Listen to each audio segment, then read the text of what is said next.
On number 14, I'm really hoping you did number 14 the same way as me because doing it the other ways will make your life more difficult. I'm going to eliminate z at the beginning of this problem.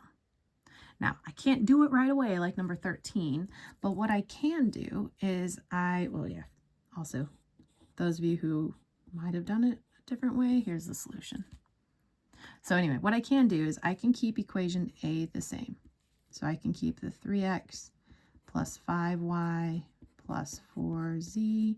And if my goal is to get rid of z, then I need to make something with a negative 4z. Now this is already 1z, so this is going to be negative 4 times equation b. So all of these terms get multiplied by negative 4. So I'm going to have 20x, 8y, positive 20. Add things together to knock the z's out. My equation D is going to be 23x plus 13y equals 13, and then I pause because you are done at this point. Not done, but like stuck. You will come back to equation D later on in life. Right now, you need to make another equation with x's and y's. So go back up here. You could either use, well, you have to use equation C. So you can pair A with C, or you could pair B with C. You might be making a different choice than me. I was originally going to do B and C, but I'm changing my mind. I like leaving A alone. I like that it doesn't have a lot of negative numbers. But I still need to make a negative 4 in front of Z like I did last time. Since this already has a positive 2, I'm going to take equation C and multiply it by a negative 2. So I'm going to get positive 6x, positive 6y, negative 4z, and positive 18. So 9x plus 11y equals 11, I think.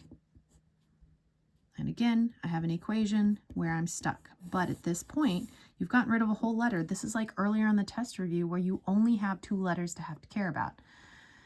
It's not going to be fun to get rid of either one of these letters, but it's going to be doable. I'm going to deal with the slightly smaller ones. I'm going to get rid of y. So I'm going to take equation D and multiply it by negative 11. Oh, and I do not have a calculator. This is really going to suck. Okay. I left my calculator at school, so give me a second. I'm taking 23 times 11. So I'm going to get, where was I? 11. This is also why I like writing this down, so if I go off to the side and do something or forget what I was doing, I have a map. So I'm going to have negative 253x. Not 13 times 11. I'm going to get 143, negative 143y, and negative 143. Whew, gross. Use a calculator, kids. So now I have to change equation E. Again, I'm trying to make y's drop out. I want this to be positive 143 because I'm just taking 13 and 11.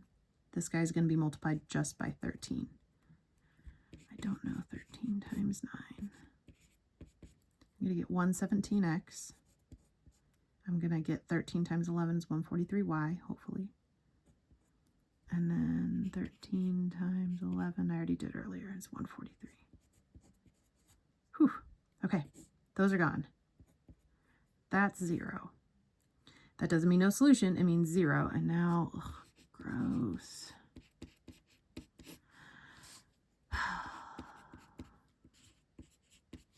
Calculators are so nice. The nice thing is it doesn't really matter what this number is because I'm about to divide both sides by it. I'm going to get 0 no matter what it was. There's part of my solution. Again, don't use lots of letters when you only know one. Don't go to A, B, or C. Use one of the ones with only 2 letters. I'm going to use this one and just replace x. So this is my equation E.